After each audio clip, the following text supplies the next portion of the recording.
ॐ श्री परमात्मने नमः। अथ दशमोऽध्यायः विभूतियोगः। श्रीभगवानुवाच भूय एव महाबाहो शृणु मे परमं वचः।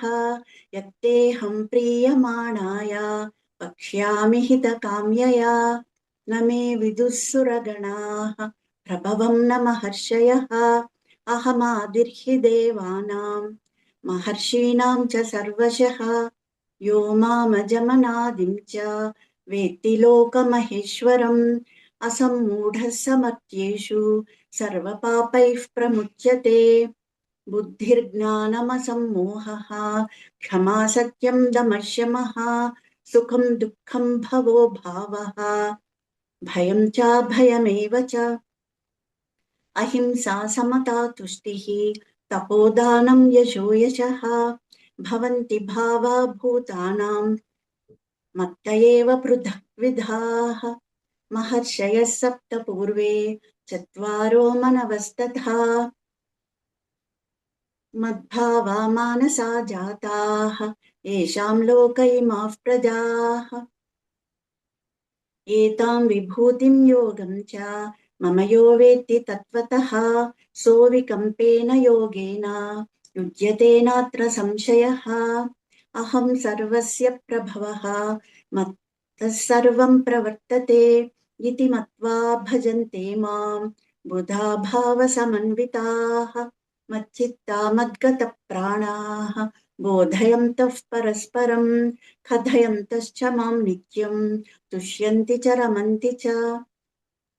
तेषां सततयुक्तानां भजतां प्रीतिपूर्वकं ददामि बुद्धियोगं तं येन मामुपयान्ति ते। तेषामेवानुकम्पार्थम् अहमज्ञानजं तमः नाशयाम्यात्मभावस्तः ज्ञानदीपेन भास्वत। अर्जुन उवाच परं ब्रह्म परं धाम पवित्रं परमं भवान् पुरुषं शाश्वतं दिव्यम् आदिदेवमजं विभुम् आहुस्त्वां ऋषयः सर्वे देवर्षिर्नारदस्तथा असितो देवलो व्यासः स्वयं चैव ब्रवीषि मे सर्वमेतदृतं मन्ये यन्मां वदसि केशव। न हि ते भगवन् व्यक्तिं विदुर्देवानदानवाः स्वयमेवात्मनात्मानं वेदत्वं पुरुषोत्तमा। भूतभावनभूतेश देवदेव जगत्पते वक्तुमर्हस्य शेषेण दिव्या ह्यात्मविभूतयः याभिर्विभूतिभिर्लोका इमां त्वं व्याप्य तिष्ठसि। कथं विद्यामहं योगिन् त्वां सदा परिचिन्तयन् केषु केषु च भावेषु चिन्त्योऽसि भगवन्मया विस्तरेणात्मनो योगं विभूतिं च जनार्दन। भूयः कथय तृप्तिर्हि शृण्वतो नास्ति मे मृतम्। श्रीभगवानुवाच हन्त ते कथयिष्यामि दिव्या ह्यात्मविभूतयः प्राधान्यतः कुरु श्रेष्ठा नास्यन्तो विस्तरस्य मे। अहमात्मा गुडाकेशा सर्वभूताशयस्थितः अहमादिश्च मध्यं च भूतानामन्त एव च। आदित्यानामहं विष्णुः ज्योतिषां रविरंशुमान् मरीचिर्मरुतामस्मि नक्षत्राणामहं शशी। वेदानां सामवेदोऽस्मि देवानामस्मि वासवः इन्द्रियाणां मनश्चास्मि भूतानामस्मि चेतना। रुद्राणां शङ्करश्चास्मि वित्तेषो यक्षरक्षसां वसूनां पावकश्चास्मि मेरुशिखरिणामहं पुरोधसां च मुख्यं मां विद्धि पार्थ बृहस्पतिं। सेनानीनामहं स्कन्दः सरसामस्मि सागरः महर्षीणां भृगुरहं गिरामस्म्येकमक्षरं यज्ञानां जपयज्ञोऽस्मि स्थावराणां हिमालयः। अस्वत्थः सर्ववृक्षाणां देवर्षीणां च नारदः गन्धर्वाणां चित्ररथः सिद्धानां कपिलो मुनिः उच्चैश्रवसमश्वानां विद्धि माममृतोद्भवम् ऐरावतं गजेन्द्राणां नराणां च नराधिपम् आयुधानामहं वज्रं धेनूनामस्मि कामधुक् प्रजनश्चास्मि कन्दर्पः सर्पाणामस्मि वासुकिः अनन्तश्चास्मि नागानां वरुणो यादसामहं पितॄणामर्यमा चास्मि यमः संयमतामहम् प्रह्लादश्चास्मि दैत्यानां कालः कलयतामहं मृगाणां च मृगेन्द्रोऽहं वैनतेयश्च पक्षिणां पवनः पवतामस्मि रामशस्त्रभृतामहं झषाणां मकरश्चास्मि स्रोतसामस्मि जाह्नवी सर्गाणामादिरन्तश्च मध्यं चैवाहमर्जुना अध्यात्मविद्या विद्यानां वादः प्रवदतामहम् अक्षराणामकारोऽस्मि द्वन्द्वः सामासिकस्य च अहमेवाक्षयः कालः धाताहं विश्वतोमुखः मृत्युः सर्वहरश्चाहम् उद्भवश्च भविष्यताम् कीर्तिश्रीर्वाक्च नारीणां स्मृतिर्मेधा धृतिः क्षमा बृहत्सामथधा साम्नां गायत्री छन्दसामहं मासानां मार्गशीर्षोऽहं ऋतूनां कुसुमाकरः द्यूतं छलयतामस्मि तेजस्तेजस्विनामहं जयोऽस्मि व्यवसायोऽस्मि सत्त्वं सत्त्ववतामहम् वृष्णीनां वासुदेवोऽस्मि पाण्डवानां धनञ्जयः मुनीनामप्यहं व्यासः कवीनामुशना कविः द्यूतं छलयतामस्मि दण्डो दमयतामस्मि नीतिरस्मि जिगीषतां मौनं चैवास्मि गुह्यानां ज्ञानं ज्ञानवतामहं यच्चापि सर्वभूतानां बीजं तदहमर्जुन न तदस्ति विना यत् स्यात् मया भूतं चराचरं नान्तोऽस्ति मम दिव्यानां विभूतिं च विभूतीनां परन्तप एष तूद्देशतः प्रोक्तः विभूतेर्विस्तरो मया यद्यद् विभूतिमत्सत्त्वं श्रीमदूर्जितमेव वा तत्तदेवावगच्छत्वम् मम तेजोंश सम्भवम् अथवा बहुनैतेन किं ज्ञातेन तवार्जुन विष्टभ्याहमिदं कृत्स्नम् एकांशेन स्थितो जगत् ॐ तत्सदिति श्रीमद्भगवद्गीतासु उपनिषत्सु ब्रह्मविद्यायां योगशास्त्रे श्रीकृष्णार्जुनसंवादे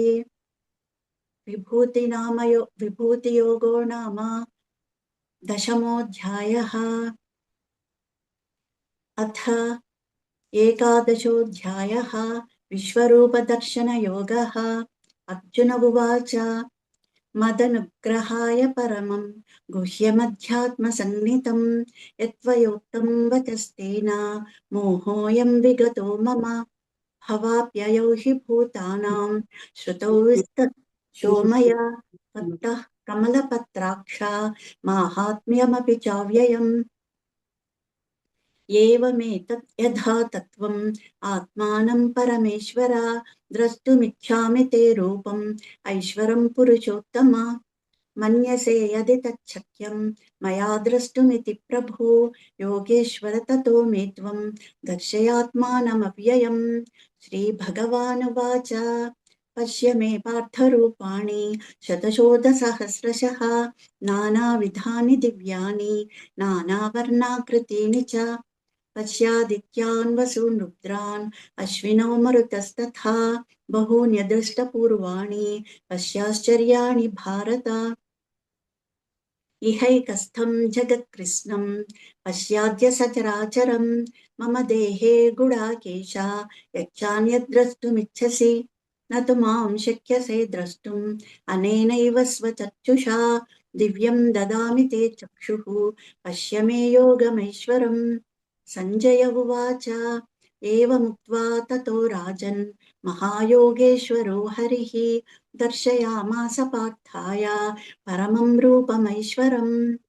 अनेकवक्त्रनयनम् अनेकाद्भुतदर्शनम् अनेकदिव्याभरणम् दिव्यानेकोद्यतायुधम् दिव्यमाल्याम्बरधरम् दिव्यगन्धानुलेपनम् सर्वाश्चर्यमयम् देवम् अनन्तम् विश्वतोमुखम्। दिवि सूर्यसहस्रस्य भवेद्युगपदुत्थिता यदि भासदृशी सा स्यात् भासस्तस्य महात्मनः।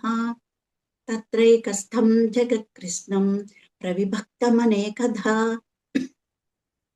अपश्यद्देव देवस्य शरीरे पाण्डवस्तदा।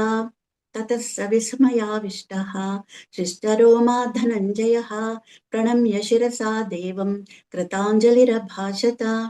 अर्जुन उवाच पश्यामि देवांस्तव देवदेहे सर्वांस्तथा भूतविशेषसङ्घान् ब्रह्माणमीशं कमलासनस्थं ऋषींश सर्वानुरगांश्च दिव्यान् अनेकबाहोदरवक्त्रनेत्रं पश्यामि त्वां सर्वतोऽनन्तरूपं नान्तं न मध्यं न पुनस्तवादिं पश्यामि विश्वेश्वर विश्वरूप।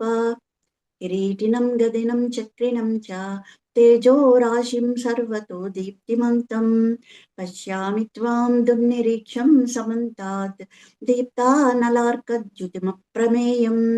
त्वमक्षरं परमं वेदितव्यं त्वमस्य विश्वस्य परं निधानम्।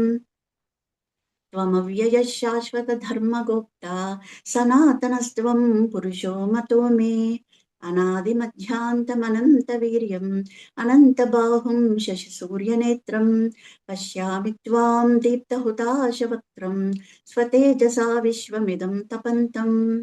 ध्यावा पृथिव्योरिदमन्तरं हि व्याप्तं त्वयैकेन दिशश्च सर्वाः दृष्ट्वाद्भुतं रूपमुग्रं तवेदं लोकत्रये प्रव्यथितं महात्मन्। अमीहि त्वां सुरसङ्घा विशन्ति केचिद्भीताः प्राञ्जलयो गृह्णन्ति स्वस्तीत्युक्त्वा महर्षिसिद्धसङ्घाः स्तुवन्ति त्वां स्तुतिभिः पुष्कलाभिः। रुद्रादित्या वसवो ये च साध्याः विश्वेश्विनौ मरुतश्चोष्मपाश्च गन्धर्वयक्षासुरसिद्धसङ्घाः वीक्षन्ते त्वां विस्मिताश्चैव सर्वे। रूपं महत्ते बहुवक्त्रनेत्रं महाबाहो बहुबाहुरुपादं बहूदरं बहुदंष्ट्राकरालं दृष्ट्वा लोकाः प्रव्यथितं तथाहम्। नमः नभस्पृशं दीप्तमनेकवर्णं व्यात्ताननं दीप्तविशालनेत्रम् दृष्ट्वा हि त्वां प्रव्यथितान्तरात्मा धृतिं न विन्दामि शमं च विष्णो।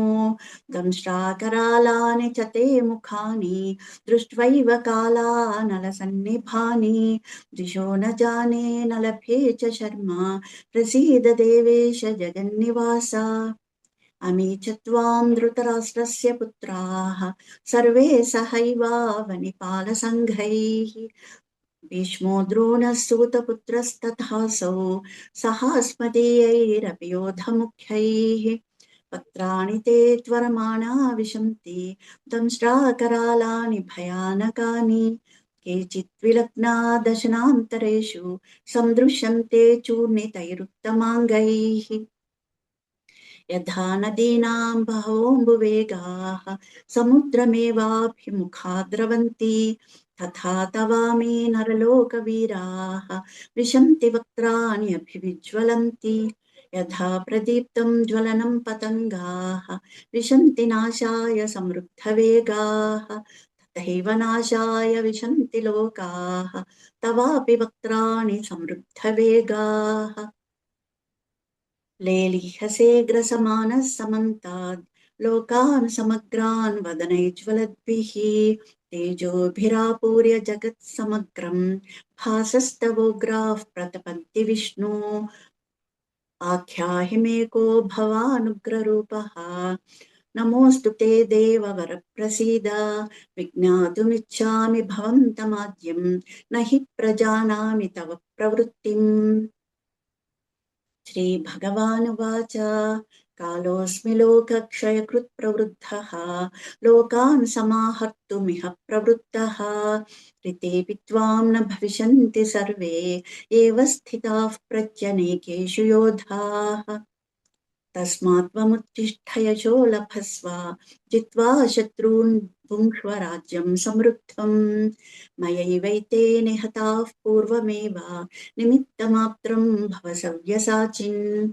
द्रोणं च भीष्मं च जयद्रथं च कर्णं तथान्यानपि योधवीरान् मया हतां स्वं जहिमा व्यधिष्ठाः युध्यस्व जेतासि रणे सपत्नान् सञ्जय उवाच एतत् श्रुत्वा वचनं केशवस्य कृताञ्जलिर्वेपमानः किरीटी नमस्कृत्वा भूय एवाह कृष्णं सगद्गदं भीत प्रणम्य अर्जुन उवाच स्थाने हृषीकेश तव प्रकीर्त्या जगत्प्रहृष्यत्यनुरज्यते च रक्षांसि भीतानि दिशो द्रवन्ति सर्वे नमस्यन्ति च सिद्धसङ्घाः कस्माच्च तेन न मेरन्महात्मन् गरीयसे ब्रह्मणोऽप्यादिकर्त्रे अनन्तदेवेश जगन्निवासा त्वमक्षरं सदसत्तत्परं यत् त्वमादिदेवः पुरुषः पुराणः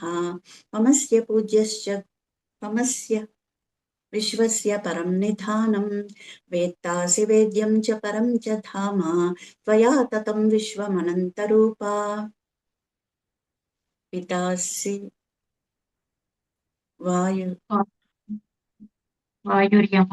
वायुर्यमोऽग्निर्वरुणः शशाङ्खः प्रजापतिस्त्वं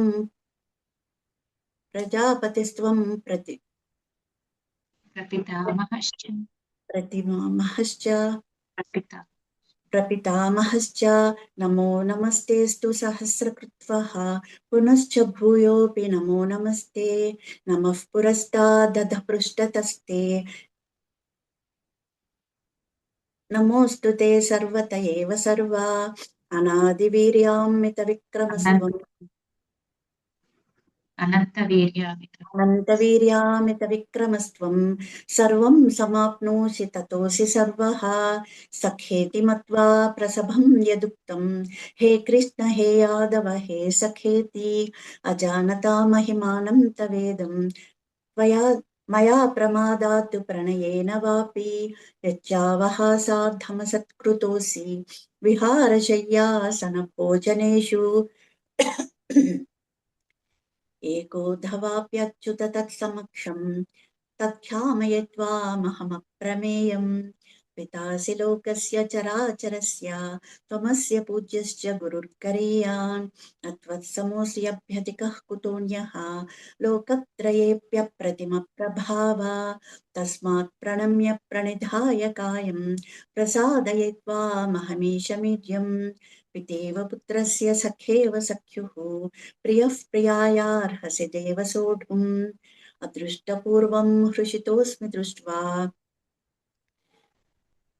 भयेन च प्रव्यथितं मनो मे तदेव मे दर्शय देवरूपं प्रसीद देवेश जगन्निवासा किरीटिनं गदिनं चक्रहस्तम् इच्छामि त्वां द्रष्टुमहं तथैव तेनैव रूपेण चतुर्भुजेन सहस्रबाहो भव विश्वमूर्ते श्रीभगवानुवाच मया प्रसन्नेन तवार्जुनेदं रूपं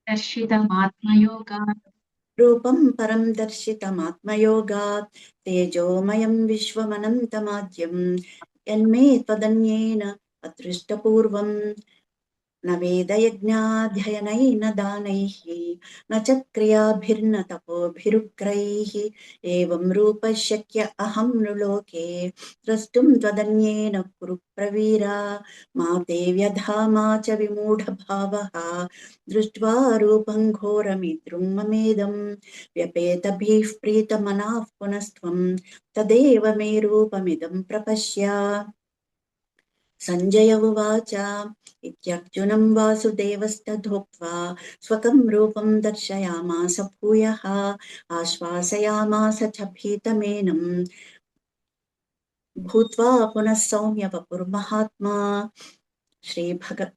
अर्जुन उवाच दृष्ट्वेदं मानुषं रूपं तव सौम्यं जनार्दन इदानीमस्मि संवृत्तः सचेताः प्रकृतिं गतः श्रीभगवानुवाच सुदुर्दर्शमिदं रूपं दृष्टवानसि यन्मम देवा अप्यस्य रूपस्य नित्यं दर्शनकाङ्क्षिणः नाहं वेदैर्न तपसा न दानेन न चेज्यया शक्य एवं विधो द्रष्टुं दृष्टवानसि मां यथा भक्त्या त्वनन्यया शक्यः अहमेवं विधोऽर्जुन ज्ञातुं द्रष्टुं च तत्त्वेन प्रवेष्टुं च परन्तप मत्कर्म कृन्मत्परमः मद्भक्तः सङ्गवर्जितः निर्वैरः सर्वभूतेषु यः स मामेति पाण्डव ॐ तत्सदिति श्रीमद्भगवद्गीतासु उपनिषत्सु ब्रह्मविद्यायां योगशास्त्रे श्रीकृष्णार्जुनसंवादे विश्वरूपदर्शनयोगो नाम एकादशोऽध्यायः। अथ द्वादशोऽध्यायः भक्तियोगः।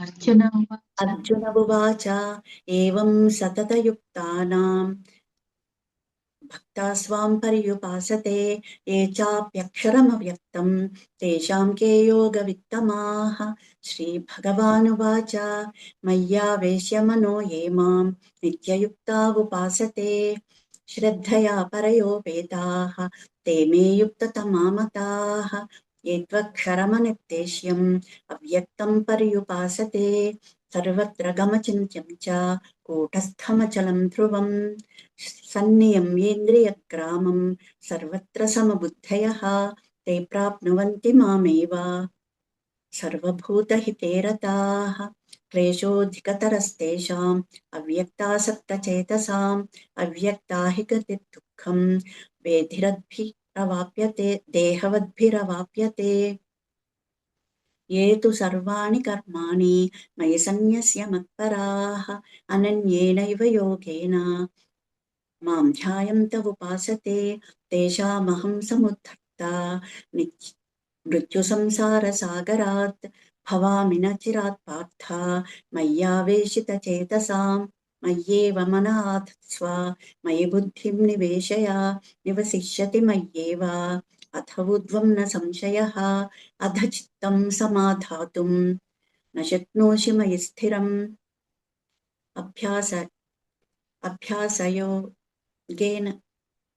अभ्यासयोगेन ततः मामिच्छाप्तुं धनञ्जय अभ्यासेऽप्यसमर्थोऽसि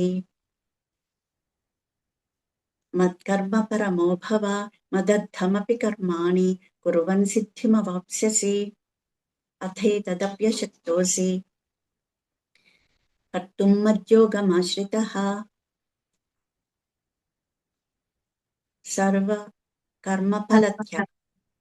सर्वकर्मफलत्यागं ततः कुरु यतात्मवान् श्रेयो हि ज्ञानमभ्यासात् ज्ञानाध्यानं विशिष्यते ध्यानात् कर्मफलत्यागः त्यागात् शान्तिरनन्तरम् अद्वेष्टा सर्वभूतानां मैत्रः करुण एव च निर्ममो निरहङ्कारः समदुःखसुखः क्षमी सन्तुष्टः सततं योगी यतात्मा दृढनिश्चयः मय्यर्पितमनो बुद्धिः यो मद्भक्तः स मे प्रियः यस्मान्नो द्विजते लोकः लोकान्नो द्विजते च यः हर्षामर्षभयोद्वेगैः मुक्तिमान् यः स मे प्रियः अनपेक्षः शुचिर्दक्षः उदासीनो गतव्यथः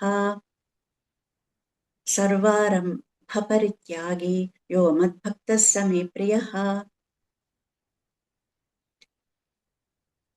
येन हृष्यति न द्वेष्टि न शोचति न काङ्क्षति भक्तिमान् शुभाशुभपरित्यागी भक्तिमान् यः स मे प्रियः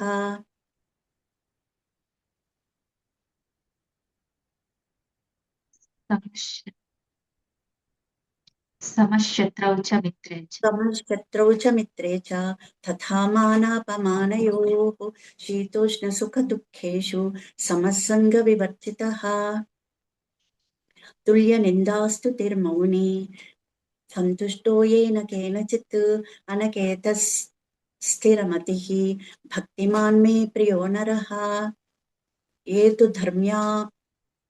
ये तु धर्म्यामृतमिदं यथोक्तं पर्युपासते श्रद्धाना मत्परमाः भक्तास्तेऽतीव मे प्रियाः ॐ तत्सदिति श्रीमद्भगवद्गीतासु उपनिषत्सु ब्रह्मविद्यायां योगशास्त्रे श्रीकृष्णार्जुनसंवादे भक्तियोगो नाम द्वादशोऽध्यायः।